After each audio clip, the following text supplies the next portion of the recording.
오늘 밤은 올 필요 없어. 어머니께서 네가 여기 있는 걸 원치 않으시네. 시어머니의 새집집들이 파티가 있던 날 밤 남편이 보낸 문자 메시지였다. 나는 짧게 답장했다.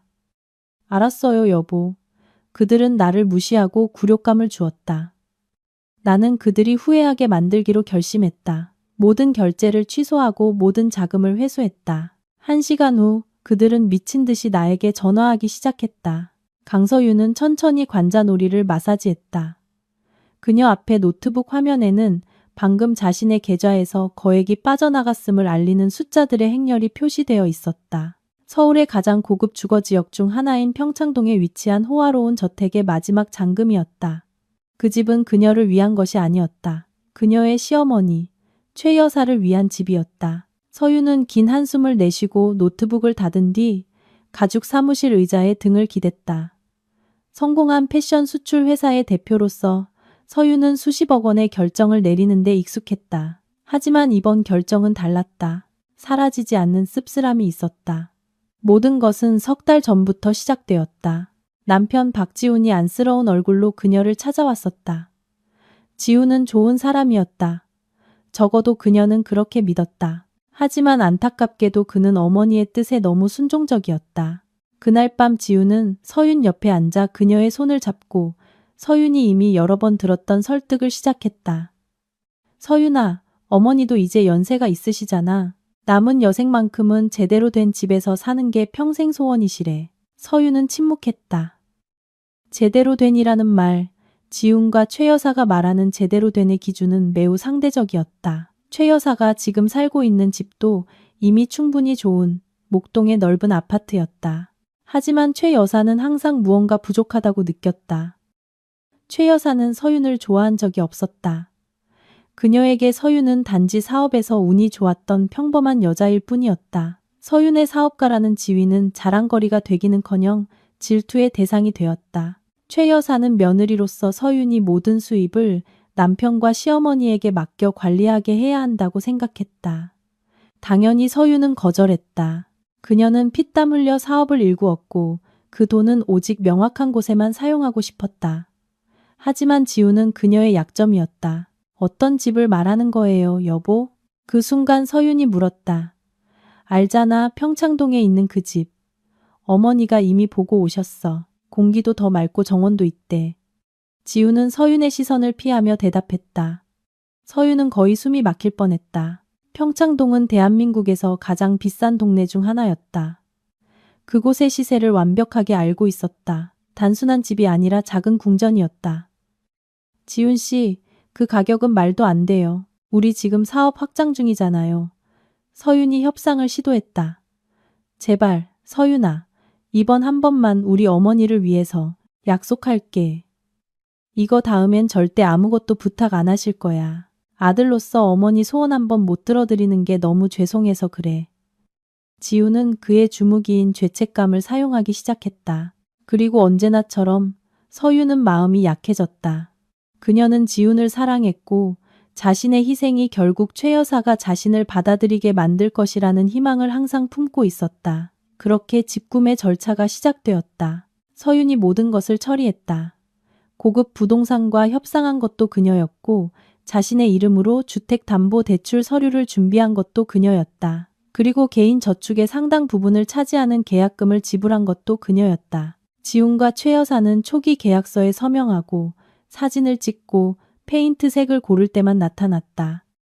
모든 과정 동안 서윤은 자신이 달이 달린 현금 인출기처럼 느껴졌다. 만날 때마다 최 여사는 서윤의 안부를 묻지 않았다. 질문은 항상 같았다. 집은 어떻게 돼가니? 언제 끝나? 왜 이렇게 오래 걸려? 아, 서윤아, 듣자 하니 집들이 파티 케이터링이 엄청 비싸다더라. 너 그거 감당할 수 있지? 내 친구들 앞에서 창피당하게 하진 말아다오. 서윤은 입술을 깨물었다. 집들이 파티. 그것이 지훈과 최 여사가 지난 한 주 내내 계획해 온 것이었다. 내일이 바로 그 큰 날, 새 집을 공식적으로 선보이는 날이었다. 아이러니하게도 집값을 전액 지불한 서윤은 파티 계획에 전혀 참여할 수 없었다. 그녀는 단지 비용 보고서만 받을 뿐이었다. 매일 지훈은 그녀에게 청구서 목록을 보냈다. 최고급 한우갈비가 포함된 고급 케이터링, 네덜란드에서 수입한 꽃장식, 최 여사의 상류층 친구들을 위한 고급 종이에 인쇄된 초대장, 그리고 서유는 요청된 금액을 이체하는 것 외에 다른 선택지가 없었다. 그날 밤, 서유는 삼성동에 있는 자신의 주상복합 펜트하우스로 돌아왔다. 거실에서는 지훈과 최 여사가 파티 서비스 직원 유니폼용 천 샘플을 보며 웃고 떠들고 있었다. 서유는 그 직원들이 누구인지 전혀 몰랐다. 아, 서윤이 왔어? 지훈이 다소 어색하게 인사했다. 최 여사는 그녀를 곁눈질로 한 번 보고는 다시 천 카탈로그에 집중했다. 네, 여보, 준비는 잘 돼가요? 서유는 서류 가방을 내려놓으며 미소를 지으려 애썼다. 물론이지, 다 준비됐어. 내일 서울 최고의 파티가 될 거야. 지훈이 외쳤다. 다행이네요. 서윤이 낮은 목소리로 말했다. 아, 어머님 방금 집장금 다 치렀어요. 이제 완전히 우리 집이에요. 서윤은 최소한 고맙다는 말 한마디를 기대했다. 최 여사의 반응은 예상 밖이었다. 그녀는 미소 짓지 않고 그저 고개를 짧게 끄덕였다. 아, 그래, 네가 해야 할 일이었지. 그녀가 퉁명스럽게 말했다. 지훈아, 내 생각엔 은색보다 이 금색이 더 우아한 것 같구나. 내 손님들이 감탄할 거야. 서유는 심장에 비수가 꽂히는 것 같았다. 네가 해야 할 일. 그렇다면 그녀의 모든 노력, 그녀가 쓴 수십억 원은 단지 의무로 여겨졌던 것이다. 지훈은 아내의 표정 변화를 보고 재빨리 분위기를 바꾸려 했다. 물론이죠, 어머니. 금색으로 하죠. 서윤아, 피곤해? 가서 씻어. 그것은 서윤을 대화에서 배제하는 지훈의 부드러운 방식이었다. 서윤은 힘없이 고개를 끄덕이고 침실로 향했다. 자신이 바보 같다고 느꼈다. 왜 계속 무언가를 기대하고 있었을까? 왜 자신을 명백히 미워하는 사람의 인정을 사려고 했을까? 옷을 갈아입는 동안 침실 문을 살짝 열어두었다. 그들과 다시 마주하기 전에 숨을 고를 필요가 있었다. 바로 그때 지훈이 통화하는 소리가 들렸다. 최 여사는 이미 간 것 같았고 지훈은 거실에서 다시 그녀와 통화하고 있었다. 지훈의 목소리는 낮았지만 똑똑히 들렸다. 네, 어머니, 다 해결됐어요. 서윤이가 방금 남은 잔액 전부 이체했어요. 짧은 침묵이 흘렀다. 서윤은 전화기 너머로 들려오는 최 여사의 희미한 목소리만 들을 수 있었다. 그러자 지훈이 웃었다. 네, 어머니 걱정 마세요. 우리 계획은 차질 없어요. 그럼요. 오늘 입금한 거 확실하죠? 그 후에 어떻게 해야 하는지 아시죠? 서윤의 심장이 멨는 것 같았다. 우리 계획은 차질 없어. 어떻게 해야 하는지. 이게 다 무슨 의미일까? 애써 무시해왔던 불길한 예감이 다시 고개를 들었다. 자신이 잘못 들었을 거라고, 단지 편집증일 거라고 스스로를 설득하려 했지만 지훈의 말투, 비밀로 가득 찬 공모자의 말투는 소름이 돋게 했다. 자신의 모든 돈이 이체된 직후 그들이 말하는 그 계획은 대체 무엇일까? 다음 날은 최 여사 집들이의 디데이였다. 파티는 저녁 7시에 시작될 예정이었다.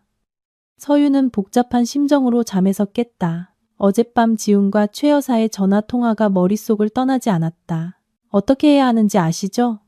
그 문장이 고장난 레코드처럼 반복되었다. 아침에 지훈에게 물어보려 했지만 남편은 일찍 집을 나섰다.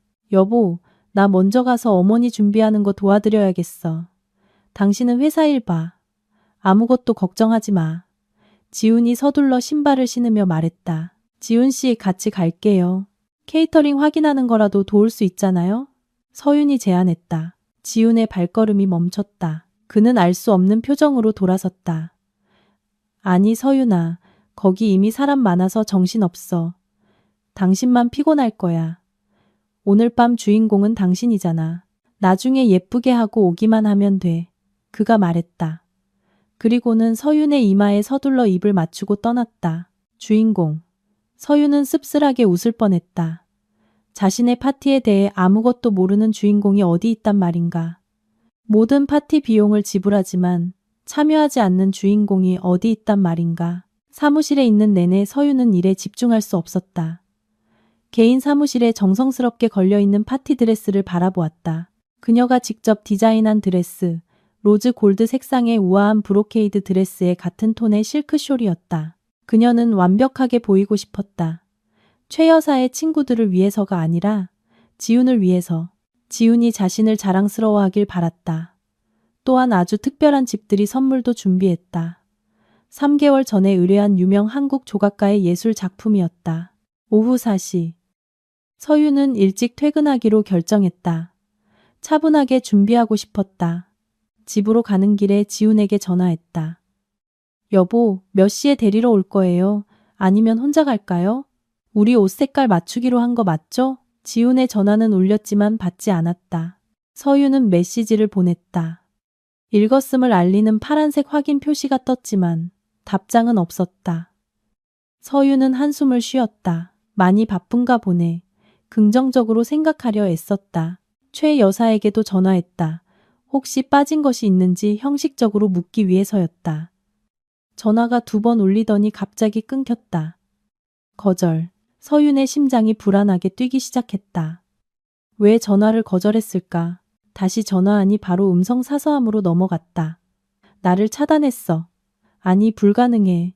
최 여사는 연세가 많으시잖아. 아마 실수로 버튼을 잘못 누르셨을 거야. 서윤은 현실을 부정하고 있다는 것을 알면서도 그 주문을 머릿속으로 되뇌었다. 저녁 6시.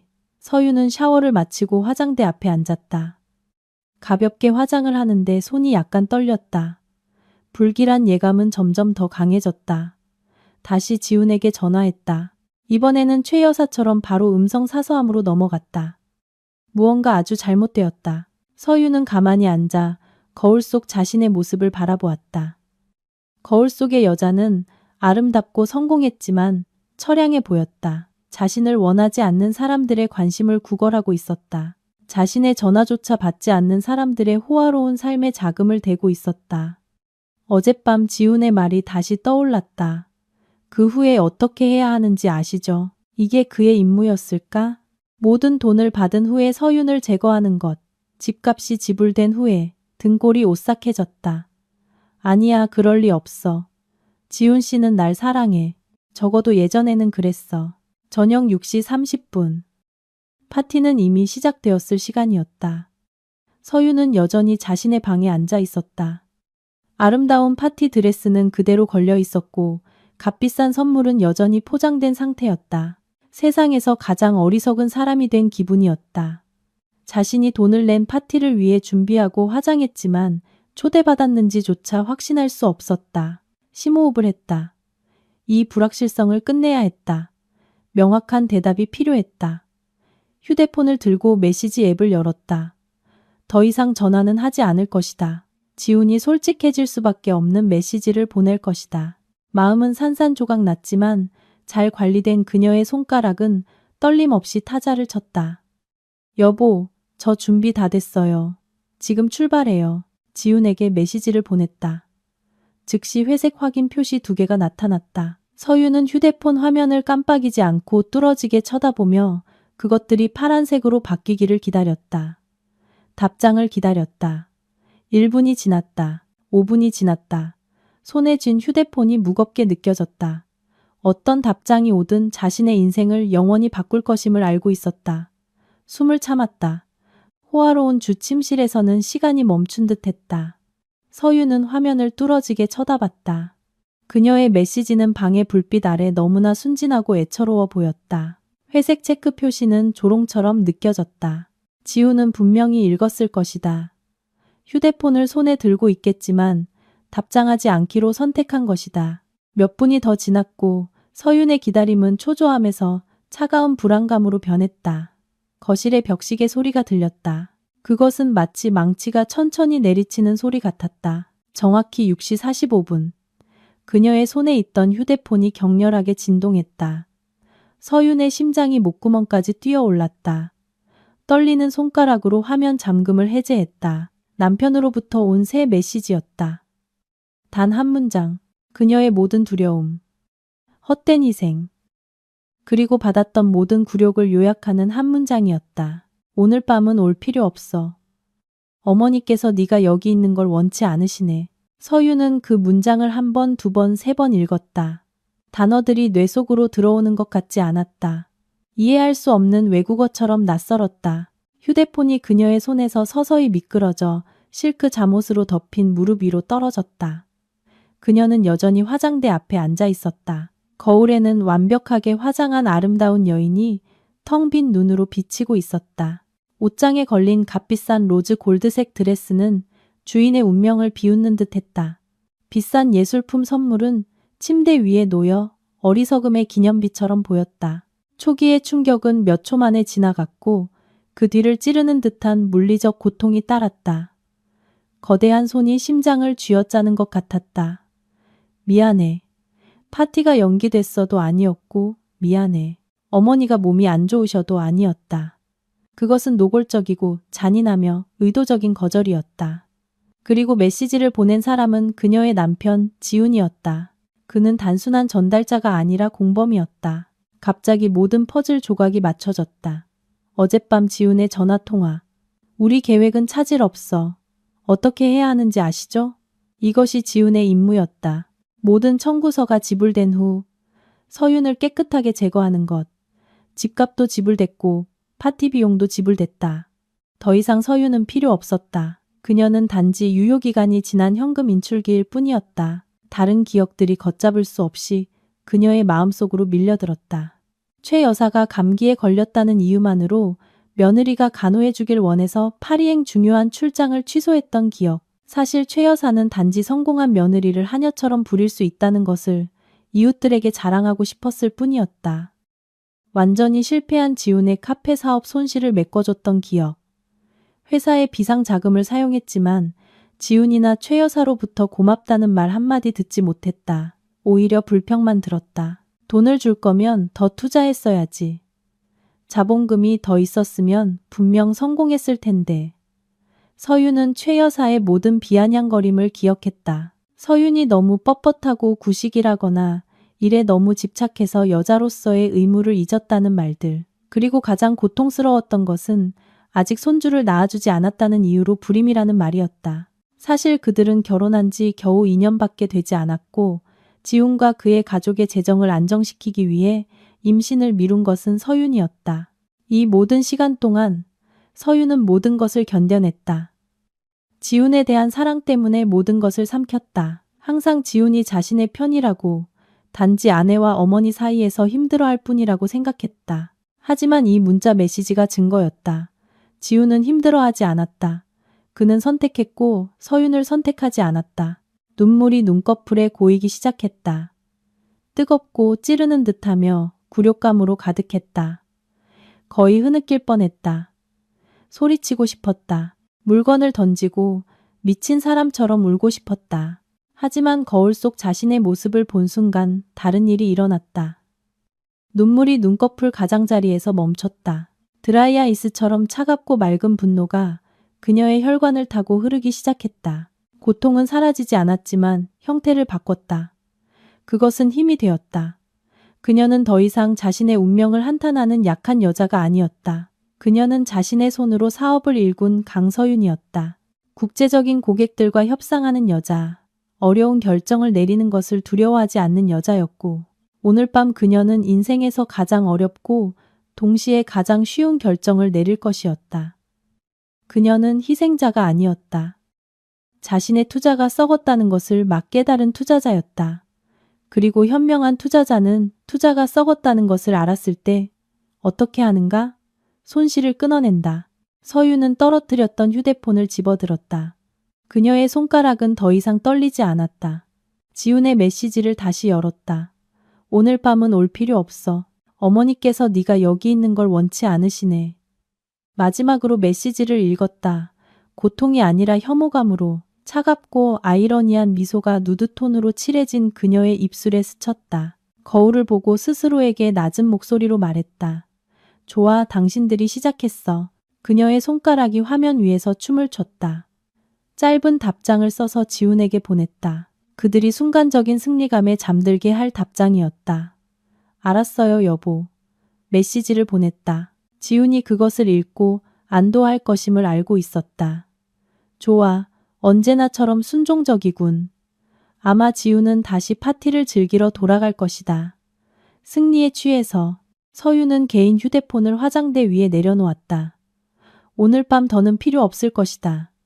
그녀는 일어나 침실 구석에 있는 서재로 단호하게 걸어갔다. 파티 드레스와 선물은 무시했다. 편안한 사무실 의자에 앉아 서랍을 열고 다른 휴대폰을 꺼냈다. 또 다른 전화기. 그녀의 업무용 폰. 검은색에 단단하고 묵직하며 중요한 사람들의 연락처로 가득 찬 물건이었다. 업무용 폰의 화면이 켜지며 자신감 있게 웃고 있는 그녀의 사진이 나타났다. 이것이 진짜 서윤, 대표 강서윤, 모든 것을 통제하는 서윤이었다.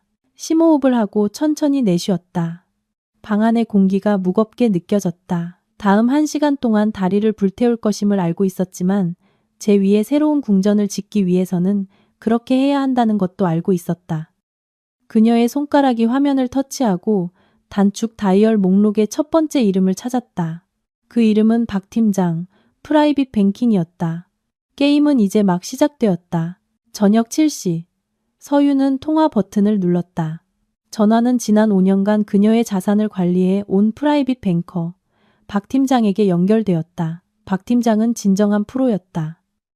대표님 안녕하십니까? 업무 시간 외에 전화 주신 건 오랜만입니다.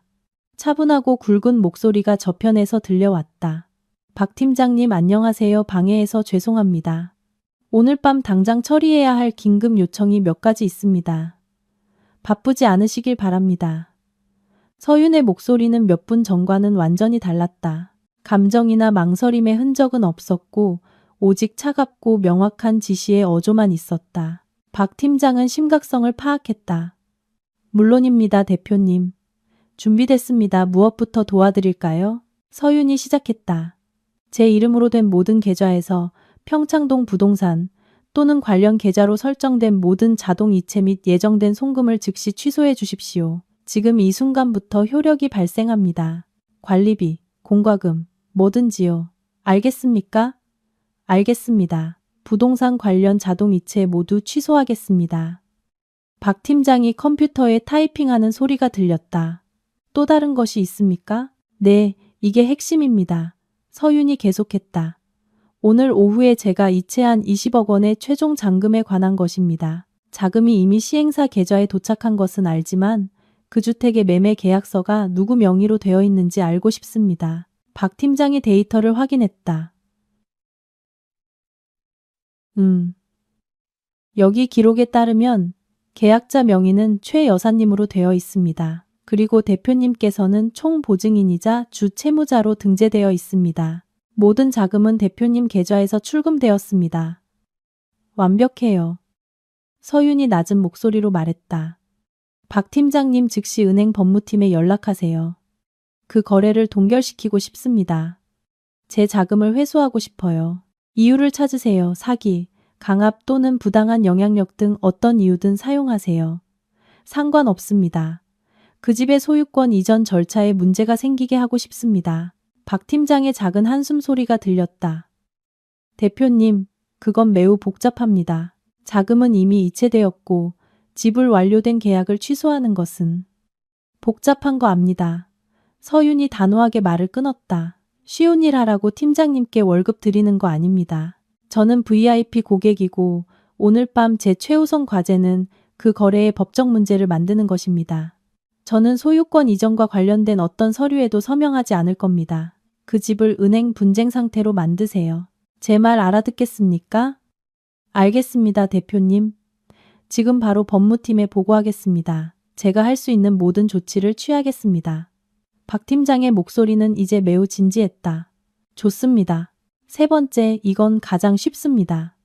제 주 계좌에 연결된 모든 가족 카드, 박지훈 씨와 최 여사님 명의로 된 것들을 영구적으로 차단해 주십시오. 일시적인 차단이 아니라 10분 전부터 효력이 발생하는 영구적인 차단입니다. 그건 즉시 처리 가능합니다. 박지훈 씨와 최 여사님 영구 차단 완료되었습니다.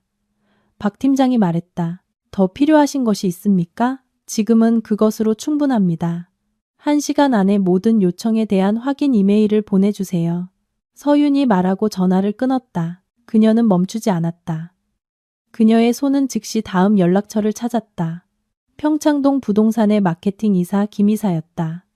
서유는 그와 몇 번 만난 적이 있었다. 여보세요? 김 이사님 안녕하세요. A1 빌라 구매자 강서윤입니다. 서윤의 목소리는 이제 약간의 공황 상태인 듯하지만 여전히 통제된 톤으로 바뀌었다. 아, 강 대표님, 안녕하세요. 무슨 일이십니까? 파티는 잘 진행되고 있나요? 김 이사가 쾌활하게 인사했다. 파티. 서윤은 작고 마른 웃음을 터뜨렸다. 김 이사님, 아주 심각한 문제가 발생해서 전화드렸습니다. 제가 A1 빌라의 보증인이자 총 지불인, 맞죠? 네, 물론입니다. 대표님. 100% 대표님 자금입니다. 좋습니다. 방금 제가 남편과 시어머니에게 사기를 당했다는 정보를 입수했습니다. 그들이 공모하여 그 자산을 가로채려 했습니다. 네, 대표님, 무슨 말씀이십니까?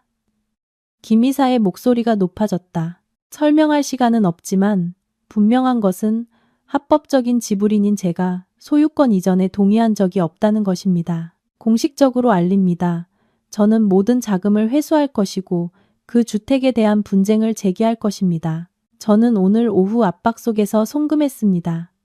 서유는 메시지가 스며들도록 약간의 드라마를 섞어 거짓말했다. 하지만 대표님, 돈은 이미 지불되었고 파티가 진행 중인데요. 바로 그겁니다, 김 이사님. 지금 당장 팀을 그곳으로 보내세요. 파티를 중단시키고 집을 봉인하세요. 그 집은 이제 분쟁 상태입니다. 저는 어떤 서류에도 서명하지 않을 겁니다. 만약 시행사가 최 여사에게 열쇠를 넘겨준다면 저는 귀사를 사기 공모 혐의로 고소할 겁니다. 강 대표님, 네네 대표님 진정하십시오. 즉시 저희 보안팀과 법무팀을 현장으로 보내겠습니다. 주택 상태를 동결시키겠습니다. 김 이사는 완전히 공황 상태였다. 수십억 원대 구매자의 소송은 그의 악몽이었다. 좋습니다. 연락 기다리겠습니다. 서윤이 전화를 끊었다. 2개의 방아쇠가 당겨졌다. 은행과 부동산. 이제 3번째. 그녀는 자신의 회사 경영지원 팀장에게 전화했다. 안 팀장, 밤에 전화해서 미안해요. 박지훈 이사에 대한 임원 복리후생 회수 서류 준비하세요. 검은색 제네시스 G90, 번호 12가 3456. 회사명이 맞죠? 네, 대표님. 남편분께 제공된 차량입니다. 안 팀장이 의아해하며 대답했다. 아니, 더 이상 아니에요. 내일 아침부터 그 차량 회수를 시작하세요. 오전 9시에 어디에 있든 사람을 보내 차를 회수하고 그의 명의로 된 급여 계좌를 동결하세요. 그는 더 이상 우리 회사 직원이 아닙니다. 서윤이 말했다. 지우는 서윤의 회사에서 마케팅 이사라는 직함을 가지고 있었지만 그것은 단지 선물일 뿐이었다. 그의 업무 성과는 거의 0에 가까웠다. 알겠습니다, 대표님. 즉시 처리하겠습니다. 서윤은 업무용 폰을 내려놓았다. 끝났다. 3통의 전화. 총 45분. 45분 만에 그녀는 지훈과 최 여사가 막 즐기려던 호화로운 삶의 기반을 파괴했다. 그녀는 일어나 서재를 나섰다. 잠옷을 벗고 욕실로 걸어가 욕조에 뜨거운 물을 채웠다. 라벤더 향 입욕제를 넣었다. 휴식이 필요했다. 뜨거운 물에 몸을 담그고 있는 동안 정확히 저녁 8시 10분 화장대 위에 놓아두었던 개인 휴대폰이 비명을 지르기 시작했다. 화면이 밝게 빛났다. 남편 발신. 전화는 오랫동안 울리다 끊겼다. 1초 후 다시 켜졌다. 시어머니 발신. 끊겼다. 남편.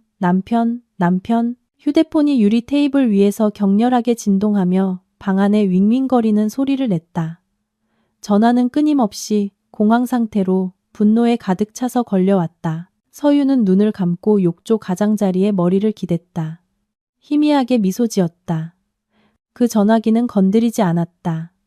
그들이 공황 상태에 빠지도록 내버려 두었다. 이것은 단지 시작일 뿐이었다. 라벤더 향을 깊이 들이마셨다. 오늘 밤 그녀는 평온하게 잠들 것이다. 저녁 8시. 최 여사의 새 집에서는 파티가 한창이었다. 집은 빛으로 가득 찼다. 새로 설치된 크리스탈 샹들리에가 수입 대리석 바닥에 빛을 반사하며 반짝였다. 흰 백합과 장미 장식이 구석구석을 채우며 부드러운 향기를 퍼뜨렸다. 클래식 음악이 배경으로 흐르며 손님들의 가벼운 웃음소리와 샴페인 잔이 부딪히는 소리와 어우러졌다. 최 여사는 그날 밤의 주인공이었다. 반짝이는 스팽글로 가득한 맞춤 드레스를 입고 복잡한 머리 모양을 하고 있었다. 두꺼운 화장으로 덮인 그녀의 얼굴은 승리감으로 빛났다. 그녀는 상류층 친구들 한가운데 서 있었다. 모두가 그녀를 칭찬했다. 최 여사님, 이게 집이에요? 궁전이에요? 정말 대단하네요. 금팔찌로 가득 찬 팔을 한 여자가 외쳤다. 어머, 별 말씀을. 최 여사는 새 다이아몬드 반지를 자랑하려는 듯 손을 흔들며 겸손한 척 대꾸했다. 다 우리 지훈이 덕분이지. 엄마 기쁘게 할 줄 아는 아들이야. 지훈 씨는 정말 효자네요. 그리고 서윤 씨 같은 아내를 얻어서 얼마나 운이 좋아요. 사업이 아주 크다면서요. 다른 사람이 끼어들었다. 서윤의 이름을 듣자 최 여사의 얼굴이 순간 굳어졌지만 재빨리 억지 미소로 표정을 바꿨다. 아, 서윤이. 그래, 걔는 일을 많이 하지. 열심히 일하는 것이 부끄러운 일이라는 뉘앙스로 그녀가 말했다. 하지만 물론 모든 걸 이끄는 건 지훈이야. 지훈이 없으면 서윤이는 아무것도 아니지. 우리 지훈이가 아주 똑똑하거든. 근처에 있던 지훈은 자랑스럽게 미소 지었다. 그는 왕이 된 기분이었다. 해냈다. 어머니의 가장 큰 꿈을 이루어 주었다. 성공한 아들임을 증명했다. 손목시계를 보았다. 서윤에게 마지막 문자를 보낸 지 거의 1시간이 지났다. 아내의 답장. 알았어요는 그를 매우 안심시켰다. 서윤은 언제나처럼 순종적이었다. 이제 방해 없이 이 파티를 즐길 수 있었다. 그는 변덕스러운 어머니와 부유한 아내 둘 다 성공적으로 통제하고 있다고 느꼈다. 바로 그때 케이터링 책임자인 박 실장이 태블릿을 들고 다소 굳은 미소로 그에게 다가왔다. 박 이사님, 안녕하십니까. 방해해서 죄송합니다. 계약에 따라 케이터링 잔금 50%는 오늘 행사 중에 결제되어야 합니다. 아, 물론이죠. 지훈이 태연하게 말했다. 예상했던 바였다. 그는 지갑에서 플래티넘 신용카드를 꺼냈다. 서윤이 준 무제한 한도의 가족 카드였다. 이걸로 결제해 주세요. 박 실장은 카드를 받아 휴대용 단말기에 긁었다. 몇 초 후, 그는 미간을 찌푸렸다. 죄송합니다. 이사님, 거절되었습니다. 지훈의 미소가 약간 흔들렸다. 네, 거절이요? 불가능해요. 다시 해보세요. 통신 상태가 안 좋아서 그럴 겁니다. 박 실장이 다시 시도했다. 계속 거절됩니다. 이사님, 승인 거절이라고 나옵니다. 주변에서 조용한 수군거림이 들리기 시작했다. 근처에 있던 몇몇 손님들이 우연히 그 장면을 보았고 지훈의 얼굴이 불타오르기 시작했다. 다른 카드 있어요. 그가 약간 긴장하며 말했다. 그는 매우 고급스러워 보이는 검은색 메탈 카드를 꺼냈다. 그것 또한 서윤의 가족 카드였다. 박 실장에게 건넸다. 이건 확실히 될 겁니다. 박 실장이 카드를 긁었다. 결과는 같았다. 이것도 거절됩니다. 박 이사님. 영구 차단된 카드. 해지됨이라고 나옵니다. 지훈은 거의 소리칠 뻔했다. 차단이라니 무슨 말이에요? 그럴 리가 없어요. 그는 공황 상태에 빠지기 시작했다. 창피함이 온몸으로 퍼져나갔다.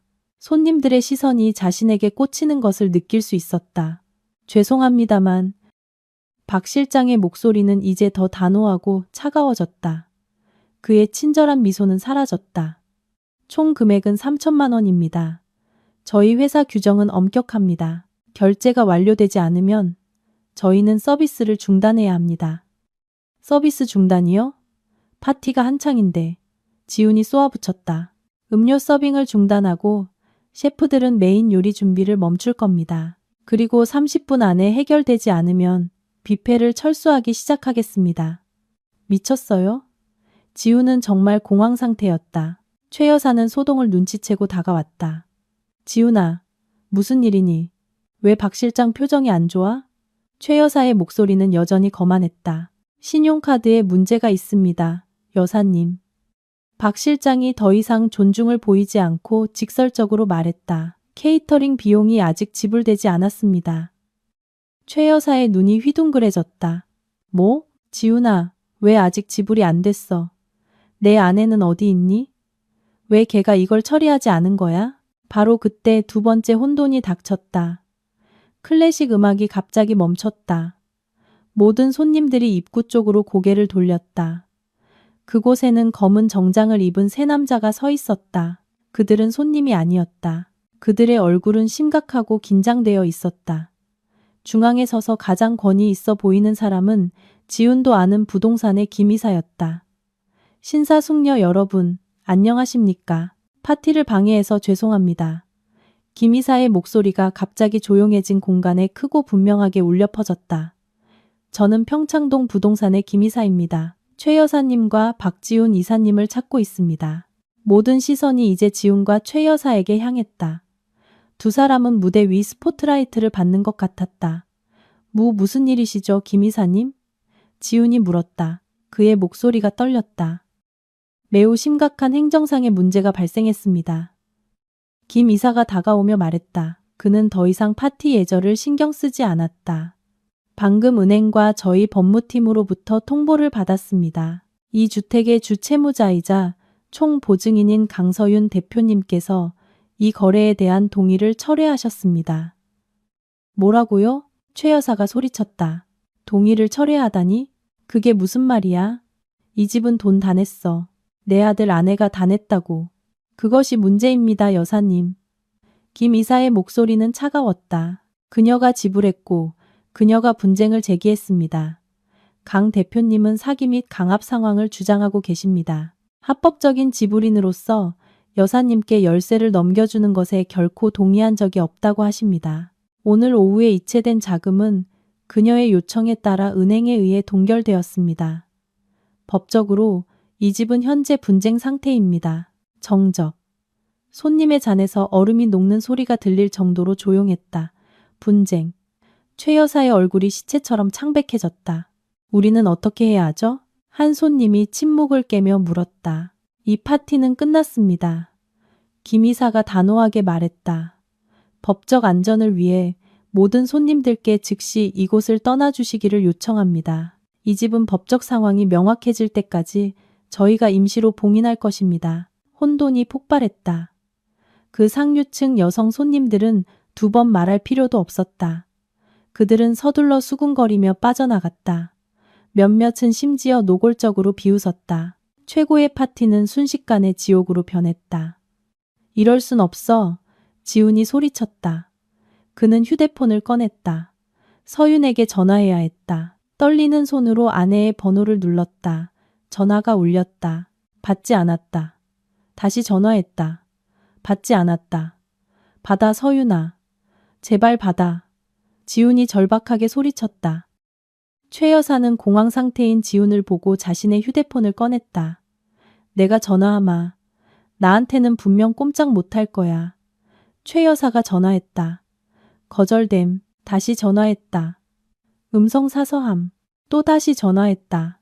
조용한 욕실에서 라벤더 향기 속에서 서윤은 화장대 위에서 격렬하게 진동하는 휴대폰 화면을 바라보고 있었다. 남편 발신. 시어머니 발신. 남편 발신. 휴대폰은 끊임없이 비명을 질렀다. 서윤은 그저 미소 지으며 눈을 감고 몸을 감싸는 따뜻한 물을 즐겼다. 분쟁 중인 집에서의 혼란은 빠르게 진행되었다. 최 여사를 하늘까지 치켜 세우던 상류층 친구들은 이제 가라앉는 배를 버리는 쥐처럼 흩어졌다. 가짜 미소로 가득 찼던 그들의 얼굴에는 이제 놀라움, 동정, 그리고 무엇보다도 악의적인 희열이 뒤섞여 있었다. 올해 가장 뜨거운 가십거리가 그들의 눈앞에서 펼쳐지고 있었다. 어머, 집을 저렇게 봉인당하다니. 웬 망신이야. 한 부인이 친구에게 속삭이며 차로 빠르게 걸어갔다. 저들이 저런 집을 살 능력이 될 리가 없다고 생각했어. 분명 며느리가 사준 건데 이제 며느리가 화난 거지. 꼴 좋다. 다른 부인이 부동산 보안팀이 도착하기 시작한 집 앞을 서둘러 사진 찍으며 응수했다. 최 여사는 몇 분 전까지만 해도 자신의 승리의 무대였던 대리석 테라스에 얼어붙은 듯 서 있었다. 그녀는 격렬하게 떨고 있었지만 추위 때문이 아니었다. 분노와 참을 수 없는 수치심 때문이었다. 그녀의 화려한 드레스는 이제 광대 의상처럼 보였다. 얼굴의 두꺼운 화장은 식은땀에 번지기 시작했다. 지훈아, 왜 전화를 안 받는 거니? 최 여사가 히스테릭하게 소리쳤다. 그녀는 눈이 뒤집힌 채 지훈을 보았다. 이게 다 내 탓이야. 왜 그런 문자를 보냈어? 왜 오지 말라고 했냐고. 반복해서 통화 버튼을 누르던 지훈은 얼어붙었다. 부동산 팀과 남은 케이터링 직원들 앞에서 어머니가 한 고백은 치명적인 실수였다. 부동산의 김 이사가 눈썹을 치켜 올렸다. 아, 그래서 의도적으로 지불 당사자가 자신의 행사에 참석하는 것을 막으셨군요. 이것은 강 대표님의 주장을 더욱 뒷받침하는군요. 당신이 상관할 바 아니야. 최 여사가 소리쳤다. 그녀는 다시 지훈을 향해 돌아섰다. 계속 전화해. 여기로 오라고 해. 이 사람들에게 모든 게 오해라고 말하라고 해. 빨리. 하고 있어요, 어머니. 안 받아요. 지훈이 대답했다. 그 역시 창피했지만 공황 상태가 더 컸다. 어떻게 해야 할지 몰랐다. 어머니와 아들이 다투는 동안 케이터링의 박 실장은 팀에게 신호를 보냈다. 철수해. 그의 명령은 짧았다. 잠시 전까지만 해도 민첩하게 음식을 나르던 웨이터들은 이제 더 빠른 속도로 움직였다. 그들은 더러운 접시를 거칠게 쌓기 시작했다.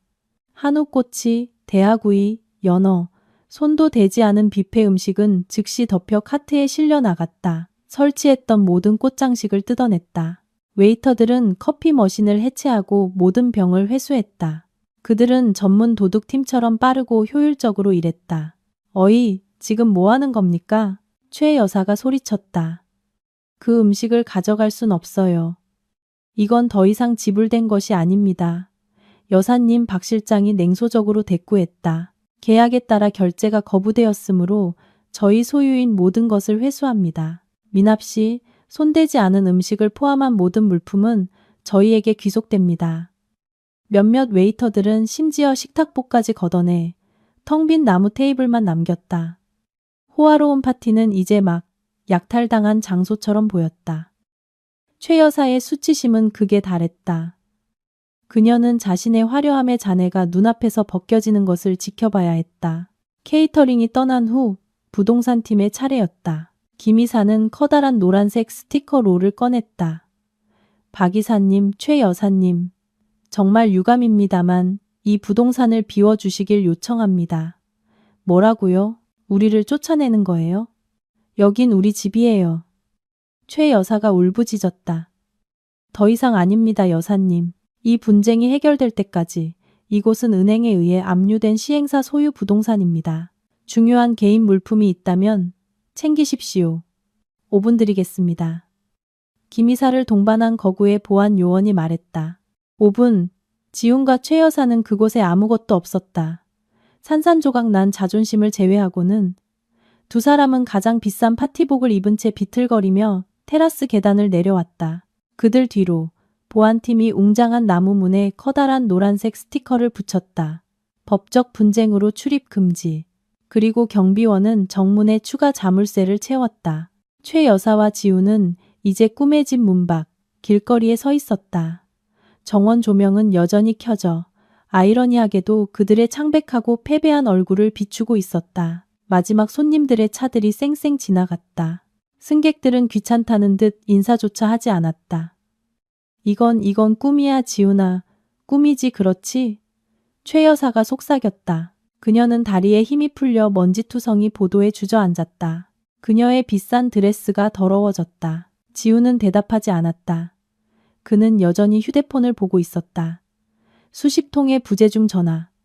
회색 체크 표시만 있는 수십 개의 메시지. 그는 공황 상태에서 계속해서 새로운 메시지를 썼다. 서윤아, 전화 받아. 서윤아, 당장 답장해. 너 때문에 어머니 쓰러지시겠어. 카드 막았다는 게 무슨 소리야? 너 미쳤어? 나랑 어머니를 웃음거리로 만들었어.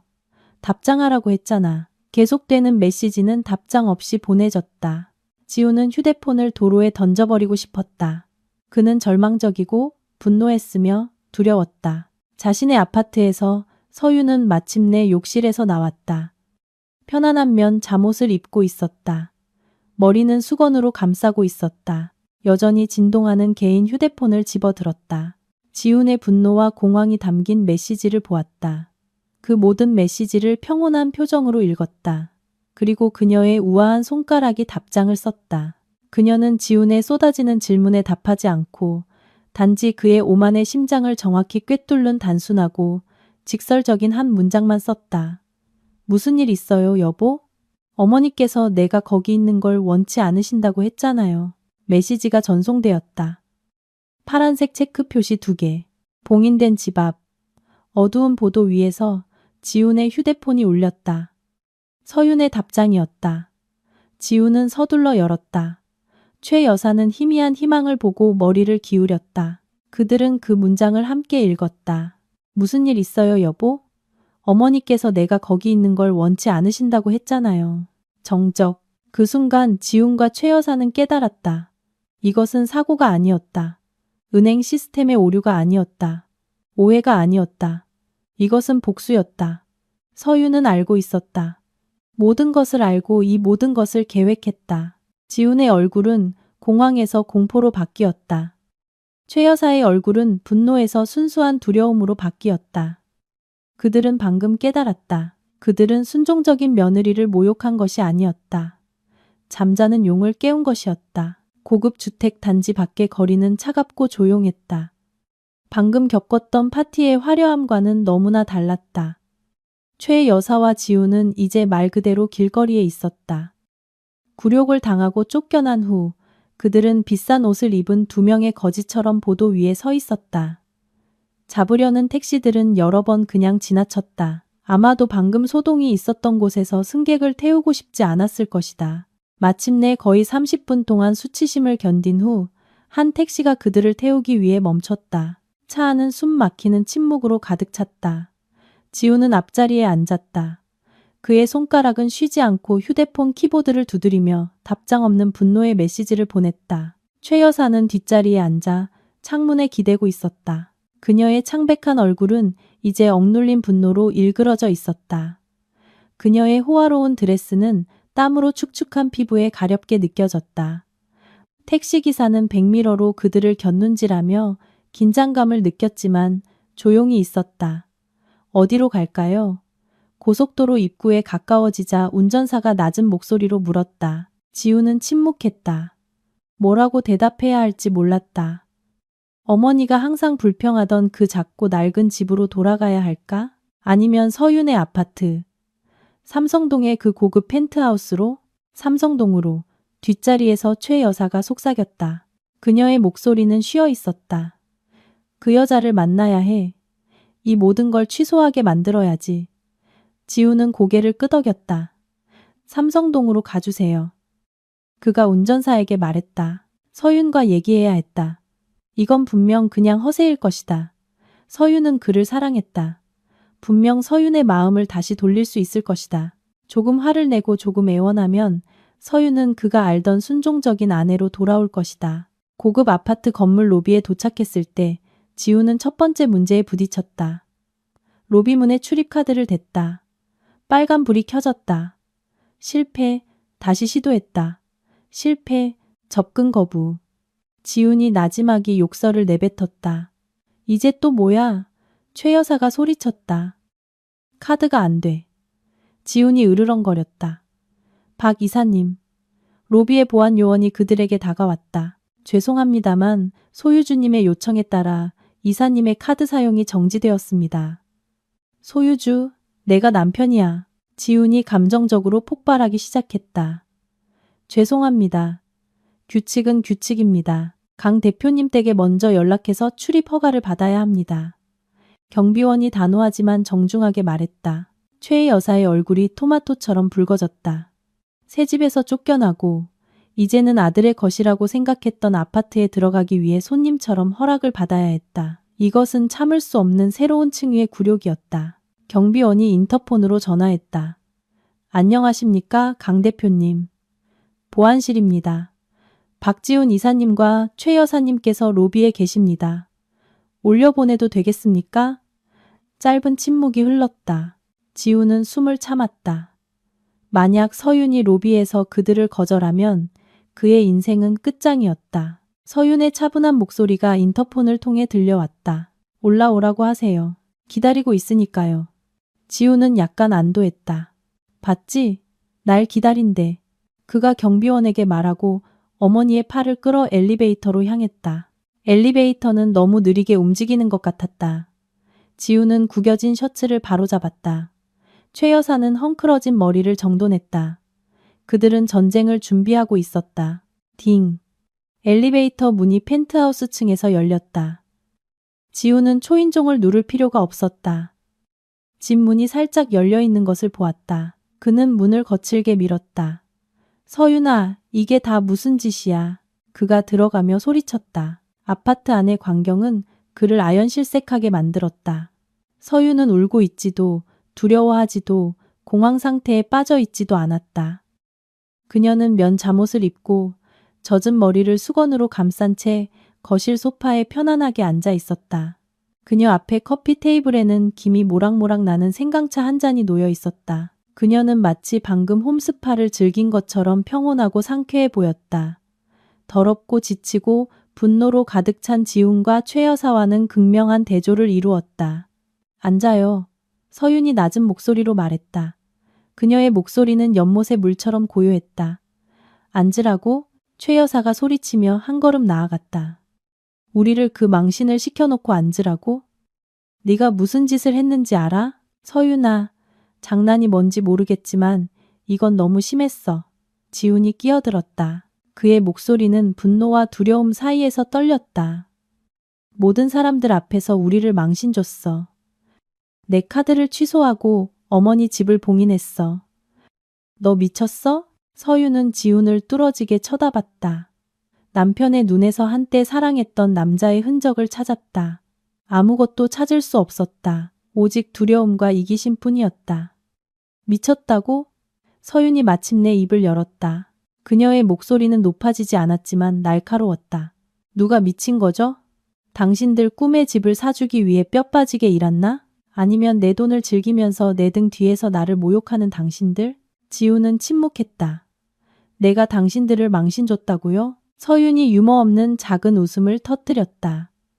어머니께서 직접 내가 오지 않길 바라신다고 하지 않았나요? 저는 단지 명령을 따랐을 뿐이에요. 가지 않았죠.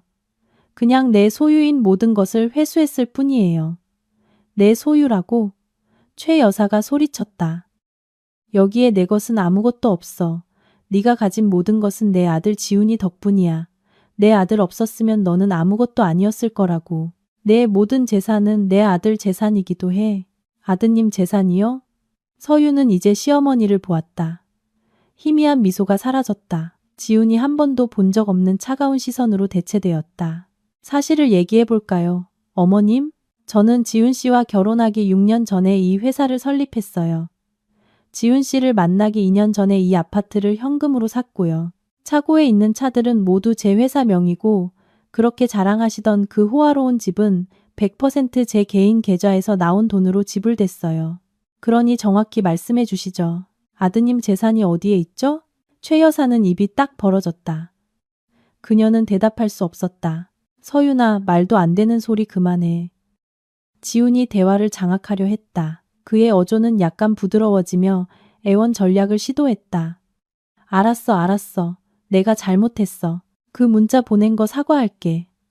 어머니가 시켰어. 어머니 어떤 분인지 알잖아. 하지만 이럴 필요까지는 없었잖아. 여보, 이 모든 거 취소해줘. 은행에 전화하고 부동산에 전화해. 오해였다고 말해. 우리 아직 해결할 수 있어. 서윤이 그를 보았다.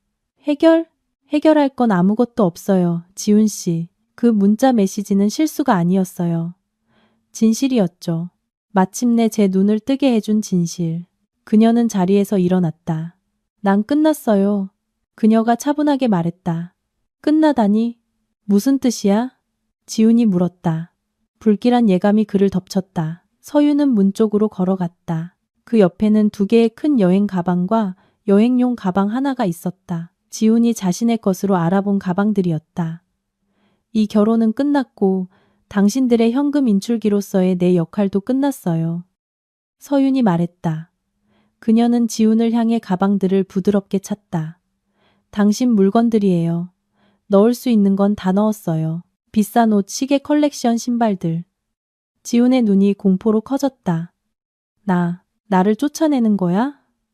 쫓아내는 게 아니에요. 서윤이 정정했다. 단지 당신이 속한 곳으로 돌려보내는 거예요. 여긴 내 아파트예요. 내 피땀으로 샀고 나를 모욕하고 어머니와 공모해서 나를 속이려는 사람과 같은 공기를 마시고 싶지 않아요. 사기꾼들. 말 조심해 서윤아. 최 여사가 소리쳤다. 내 돈을 즐기면서 내가 돈 낸 파티에 오지 말라고 했잖아요. 그게 사기가 아니면 뭐죠? 서윤이 단호하게 반박했다. 이제 제발 두 분 다 나가주세요. 서윤아, 이러지 마. 지우는 정말 두려웠다. 그는 서윤의 손을 잡으려 했다. 서윤은 불에 댄 듯 손을 뺐다. 날 건드리지 마. 그녀는 처음으로 목소리를 높였다. 당신 차 회수하라고 지시했고 내일 오전 9시에 가져갈 거예요. 신용카드는 이미 차단됐고 내일 아침이면 내 변호사가 당신에게 이혼 소장을 보낼 거예요. 안 돼, 안 돼. 지훈이 믿을 수 없다는 듯 고개를 저었다. 아, 그리고 한 가지 더. 서윤이 냉소적으로 미소 지었다. 새 집에서 편안하게 사세요. 어디였죠? 아, 아직 봉인되어 있는 그 집. 그녀는 아파트 문을 활짝 열고 출구를 가리켰다. 나가. 최 여사는 충격으로 얼어붙은 지훈을 보고 서윤을 밀치려 나섰다. 내 아들에게 이럴 순 없어. 서윤은 놀라운 힘으로 최 여사의 손을 잡았다. 제 집에서 다시는 저를 건드릴 생각 마세요, 어머님. 서윤이 으르렁거렸다. 그녀의 눈은 불을 뿜고 있었다. 지금 당장 나가지 않으면 보안 요원을 불러서 끌어내게 할 거예요. 서윤의 눈빛을 보고 최 여사는 겁을 먹었다. 그녀는 한 걸음 물러섰다. 지우는 떨리는 손으로 가방을 끌었다. 그는 마지막으로 서윤을 보며 동정을 구했다. 그가 발견한 것은 강철의 벽이었다. 그와 그의 어머니는 펜트하우스를 나섰다. 그들이 문지방을 넘는 순간 서윤이 말했다. 안녕히 가세요, 박지훈 씨. 안녕히 가세요, 최 여사님. 그리고 문이 닫혔다. 안에서 이중 잠금 장치가 돌아가는 소리가 들렸다. 철컥, 철컥. 지훈과 최 여사는 차갑고 호화로운 복도에 서 있었다. 가방 더미 옆에. 이제 그들은 공식적으로 집 없는 사람들이었다. 지훈은 좌절감에 복도 벽을 쳤다. 아, 서윤아, 열어. 우리 아직 얘기할 수 있잖아, 서윤아. 대답은 없었다. 오직 침묵뿐. 그날 밤은 지훈과 최 여사의 인생에서 가장 긴 밤이었다. 갈 곳이 없었다. 도시 외곽에 있는 최 여사의 낡은 집. 그 아파트는 가장 수치스러운 선택지처럼 보였지만 다른 방법이 없었다. 호텔에 갈까? 무슨 카드로 지불하겠는가? 지훈의 모든 카드는 차단되었다.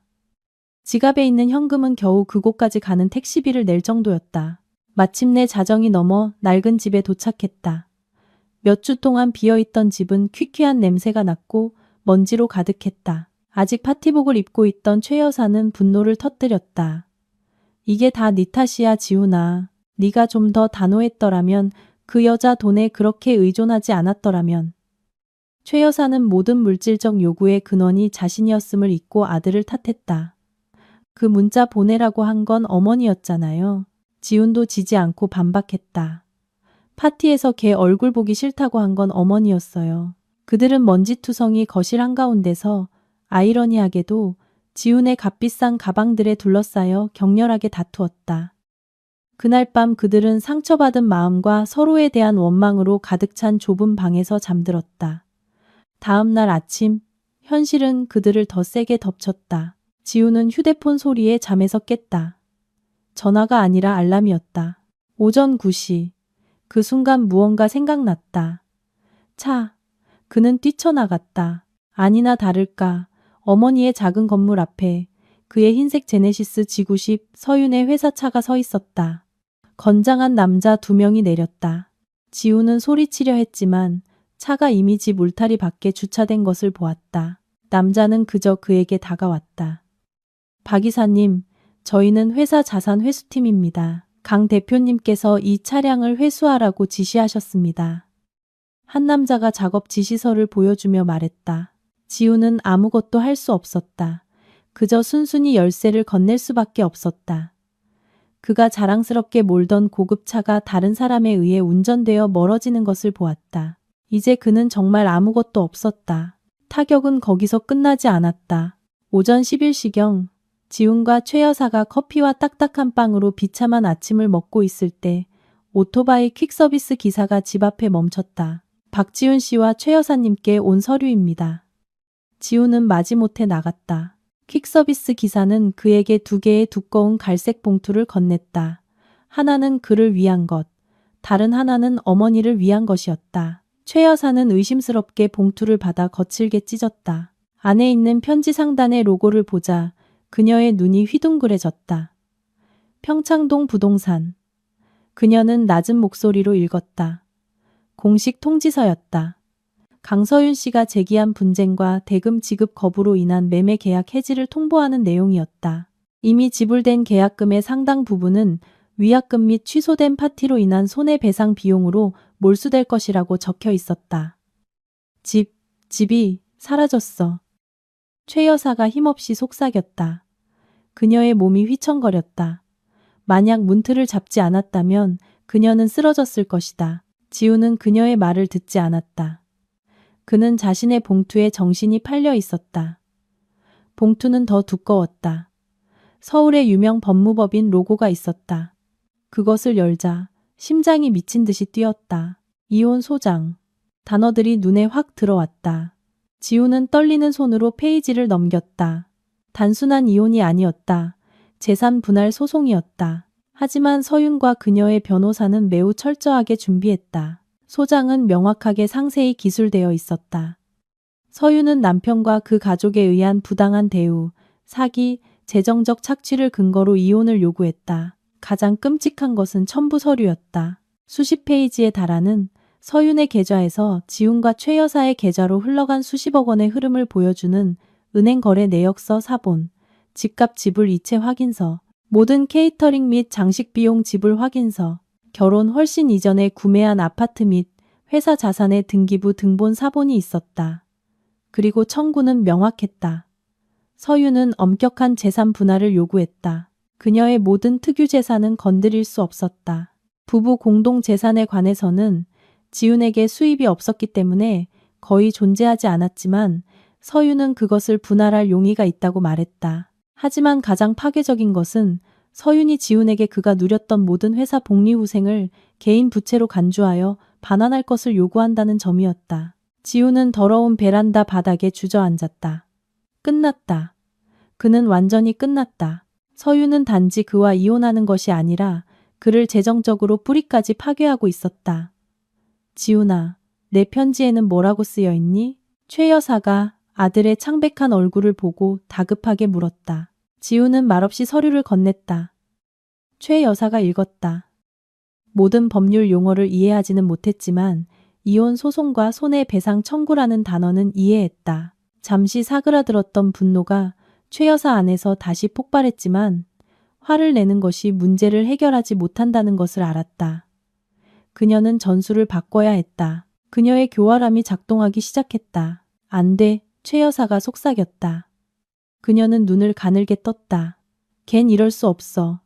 걘 아직 널 사랑해, 지훈아. 단지 화가 난 거야. 화가 났다고요? 우리를 망하게 하고 있잖아요, 어머니. 그럼 우리가 걔 화를 풀어줘야지. 최 여사가 말했다. 기괴한 아이디어가 그녀의 머릿속에서 형성되었다. 사과해야 해. 걔 마음을 다시 약하게 만들어야지. 이 엄마가 걔 앞에 무릎 꿇을게. 걔 앞에서 울게. 걘 착한 애야.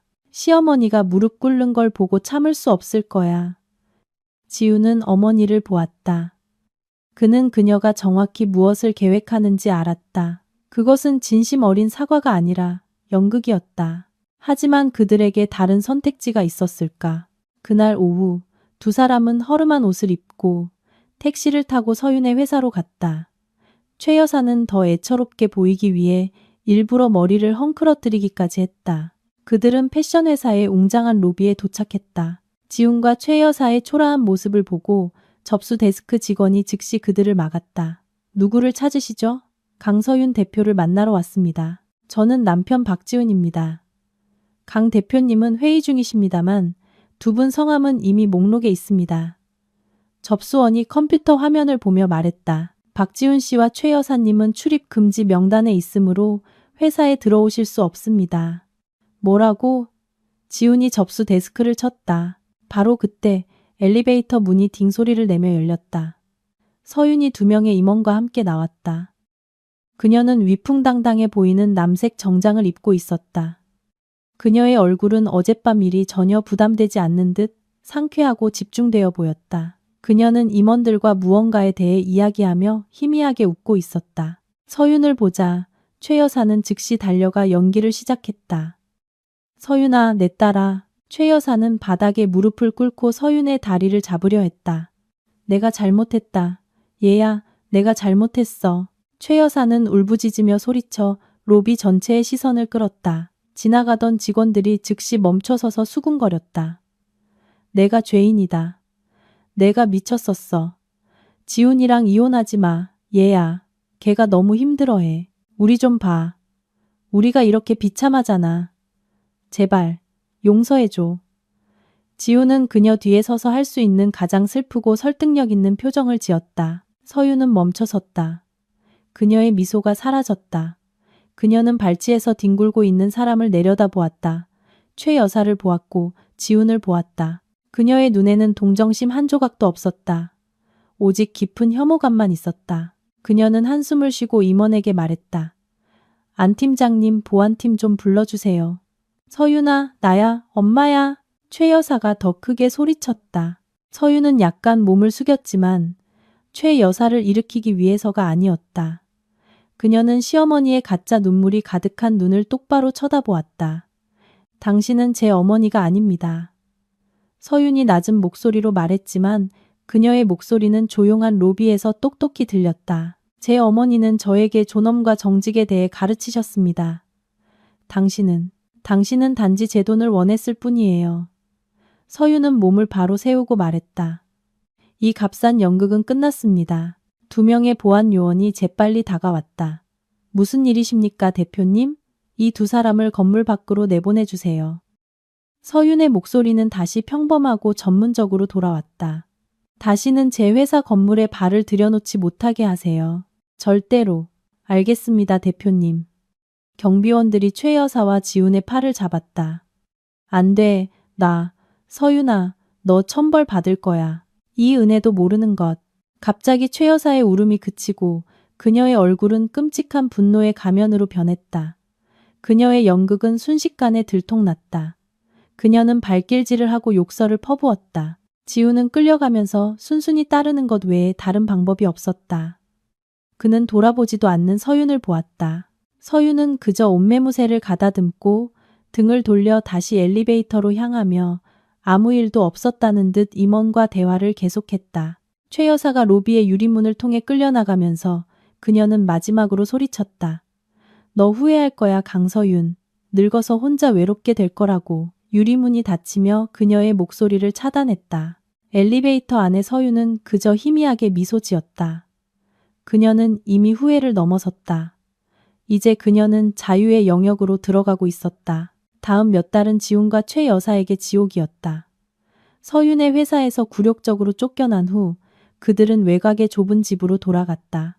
한때 꿈의 집을 위해 오만하게 버렸던 그 집은 이제 숨 막히고 비참한 감옥처럼 느껴졌다. 실패한 파티, 봉인된 집, 그리고 서윤의 회사 로비에서 쫓겨난 최 여사의 굴욕적인 이야기는 불보다 더 빨리 퍼져나갔다. 최 여사의 상류층 친구들은 그녀를 멀리했을 뿐만 아니라 모든 모임에서 적극적으로 그녀를 웃음거리로 만들었다. 최 여사? 아, 그 분쟁 중인 집? 하하하. 듣자 하니 지금 다시 쪽방 같은 데서 산다던데. 안 됐네. 그래서 오만하면 안 되는 거야. 특히 며느리 돈 가지고는. 사회적 인정으로 살아가던 최 여사는 완전히 무너졌다. 그녀는 며칠 동안 방에 틀어박혔다. 식사를 거부했다. 이웃들과 마주칠까봐 부끄러워서 집 밖으로 나가지 않았다. 스트레스, 수치심, 불규칙한 식습관은 그녀의 건강을 급속도로 악화시켰다. 고혈압이 재발했고 당뇨병은 악화되었다. 한때 화려한 드레스로 몸을 치장했던 여자는 이제 낡은 잠옷을 입고 삐걱거리는 침대에 누워 자신의 운명을 한탄했다. 한편 지우는 출구를 찾으려 애썼다. 사실 서윤이 준 돈의 찌꺼기였던 그의 저축은 생활비로 금방 사라졌다. 그는 일자리를 구해야 했지만 무엇을 할 수 있었을까? 서윤의 회사에서의 마케팅 이사라는 직함은 단지 허울뿐이었다. 그는 실제로 일해본 적이 없었고 실질적인 기술이 없었다. 지우는 이사 경력을 담은 가짜 이력서를 여러 회사에 보냈다. 몇 번의 면접 기회를 얻었지만 모두 실패로 끝났다. 경험 많은 면접관들은 그들 앞에 남자가 텅 비었다는 것을 금방 알아차렸다. 박 이사님, 이력서에 수출을 200% 증가시켰다고 되어 있는데 구체적으로 어떤 전략을 사용하셨는지 설명해 주시겠습니까? 유럽 시장은 어떻게 분석하셨나요? 한 회사의 인사부장이 물었다. 지우는 더듬거렸다. 물론이죠. 열심히 일하고. 트렌드를 보면서 네, 인터넷에서 트렌드를 봤습니다. 면접관은 그저 희미하게 미소 짓고 폴더를 닫았다. 알겠습니다, 박 이사님. 저희가 연락드리겠습니다. 물론 연락드리겠습니다는 당신은 탈락입니다의 보편적인 암호였다. 수십 번의 거절 끝에 지우는 절망하기 시작했다. 그는 기준을 낮출 수밖에 없었다. 이사에서 부장으로 거절, 과장으로 거절, 평사원으로 거절. 마침내 엄청난 수치심을 느끼며 그는 구할 수 있는 어떤 일이든 해야 했다. 그는 일일 할당량이 숨통을 조이는 렌터카로 대리운전이나 콜택시 같은 일을 시작했다. 그가 즐겼던 호화로운 삶, 고급 차, 비싼 시계, 고급 레스토랑에서의 식사는 이제 먼 꿈처럼 보였다. 그의 현실은 담배 냄새 나는 렌터카에 몇 시간 동안 앉아 코를 기다리고 종종 기름값과 한 끼 식사 비용만 겨우 벌어 집에 돌아오는 것이었다. 좁은 집은 영원한 전쟁터가 되었다. 병든 최 여사는 점점 더 까다롭고 짜증스러워졌다. 육체적, 정신적으로 지친 지훈 역시 쉽게 폭발했다. 지훈아, 돈 어디 있니? 약이 다 떨어졌어. 넌 무슨 일을 하는 거니? 엄마 약값도 못 버는 거야? 최 여사가 침실에서 소리쳤다. 돈 버는 게 쉬운 줄 아세요? 지훈이 차 열쇠를 식탁에 던지며 반박했다. 새벽부터 새벽까지 운전하는데 이게 다예요. 겨우 계란 프라이 얹은 밥이나 먹을 정도라고요. 서윤이 있을 땐 안 그랬잖아. 그때는 착한 아들이었는데. 서윤의 이름을 듣자 지훈의 목에 핏대가 섰다. 그만해요, 어머니, 그만. 이 모든 게 누구 때문에 이렇게 됐는데요? 어머니 때문이잖아요. 어머니 허영심 때문에.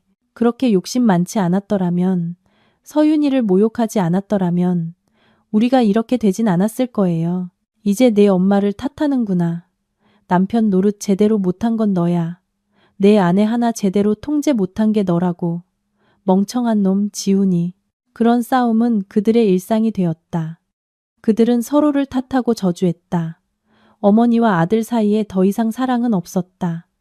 오직 증오와 뒤늦은 후회만 남았다. 그들은 자신들이 만든 가난의 덫에 함께 갇혔다. 살아남기 위해 그들은 집에 남은 물건들을 팔기 시작했다. 낡은 가구, 최 여사가 한때 자랑했던 모조 보석들. 모든 것이 헐값에 팔렸다. 지훈과 서윤의 이혼 절차는 빨랐다. 서윤은 자신의 권리 외에는 아무것도 요구하지 않았다. 그리고 모든 자산이 원래 그녀의 것이었기 때문에 지훈은 가방 더미와 서윤의 변호사가 청구한 회사 복리후생 관련 부채 더미 외에는 아무것도 없이 결혼을 끝냈다. 어느 날 오후 하루 종일 승객을 태우고 푼돈을 번 후 지훈은 렌터카를 길가에 세웠다. 그는 피곤하고 배고팠다. 기분 전환이라도 할 겸 소셜미디어를 보기 위해 휴대폰을 열었다. 바로 그때 유명 뉴스 계정의 게시물을 보았다. 인터뷰 영상이었다. 너무나 잘 아는 얼굴이 작은 휴대폰 화면에 나타났다. 서윤이었다. 서윤은 매우 달라 보였다. 더 빛나 보였다.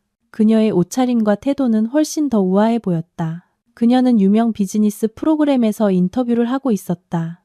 강서윤 대표님, 축하드립니다. 최근 밀라노의 유명 패션 브랜드와 올해 최대 수출 계약을 체결하셨다고 들었습니다. 진행자가 물었다. 화면 속의 서윤은 미소 지었다. 차분하고 자신감 있는 미소. 감사합니다.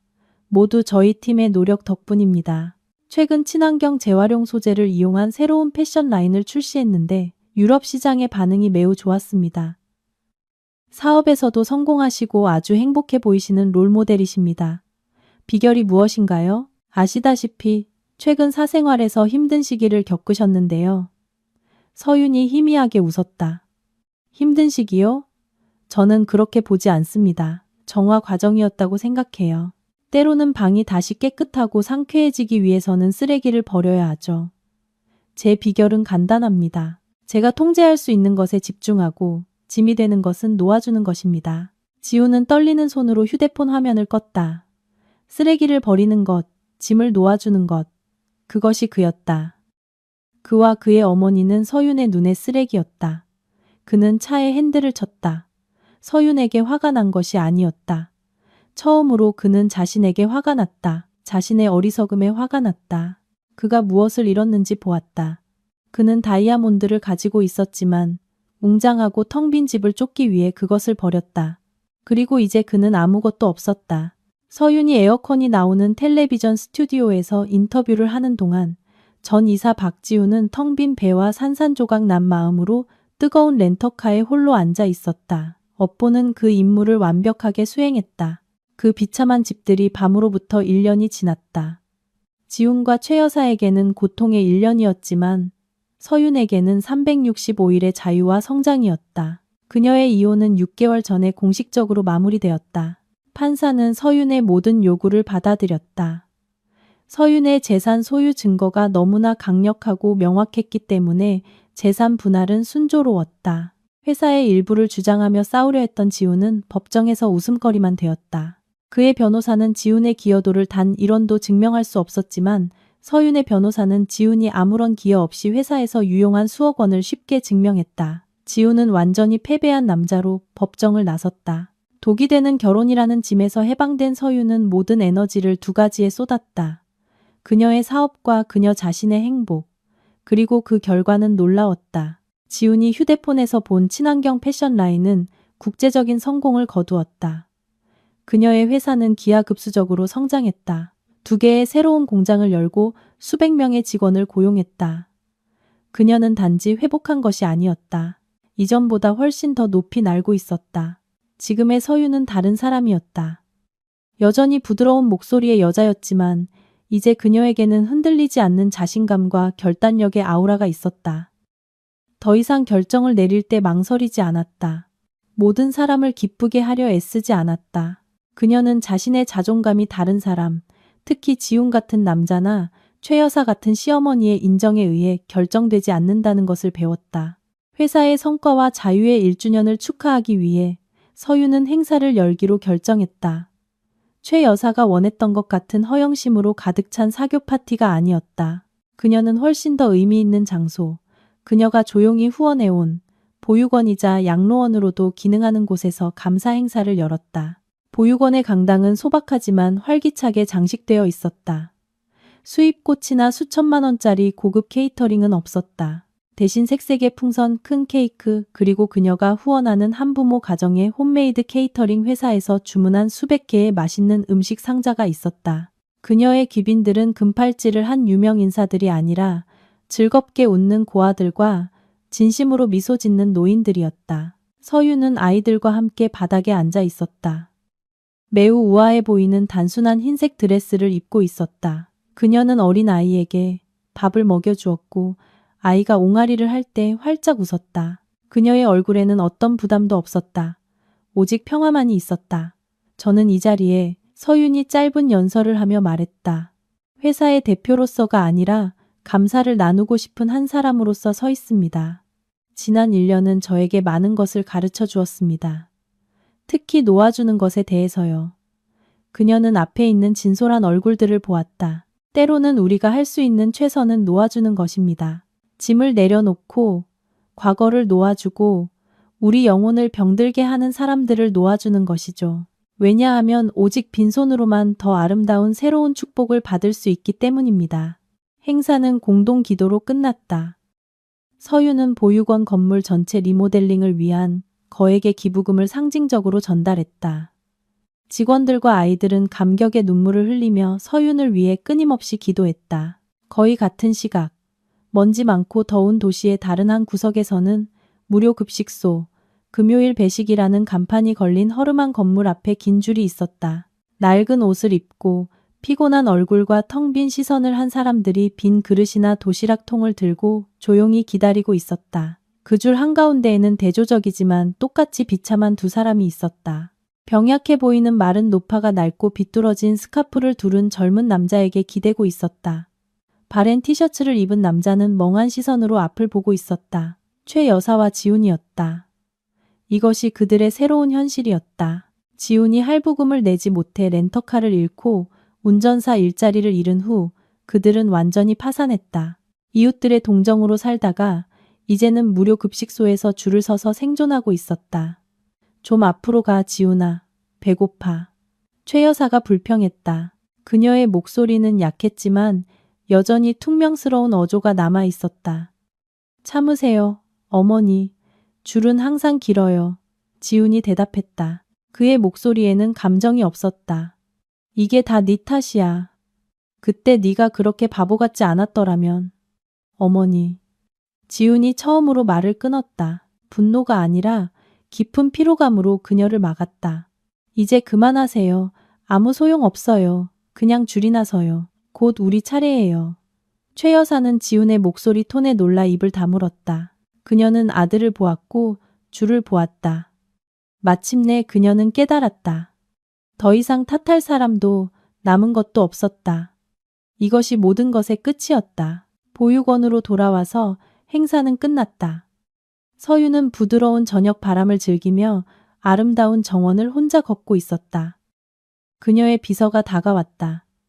대표님, 차 준비되었습니다. 국제 비즈니스 잡지와의 인터뷰가 5시로 예정되어 있습니다. 서유는 고개를 끄덕였다. 붉게 물들기 시작하는 저녁 하늘을 보았다. 평화를 느꼈다. 그녀는 지훈과 최 여사를 용서했다. 그들을 위해서가 아니라 자신을 위해서.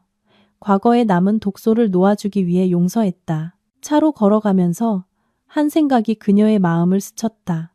한때 시어머니에게 호화로운 집을 사주기 위해 모든 것을 희생할 준비가 되어 있던 서윤을 기억했다. 단지 모욕당하기 위해서. 그녀는 희미하게 미소 지었다. 한때 나는 그들에게 집을 사주기 위해 필사적이었지. 그녀는 운전기사가 필요 없었기에 자신의 차문을 열며 생각했다. 하지만 그 대가로 신은 내게 훨씬 더 비싼 것을 주셨어.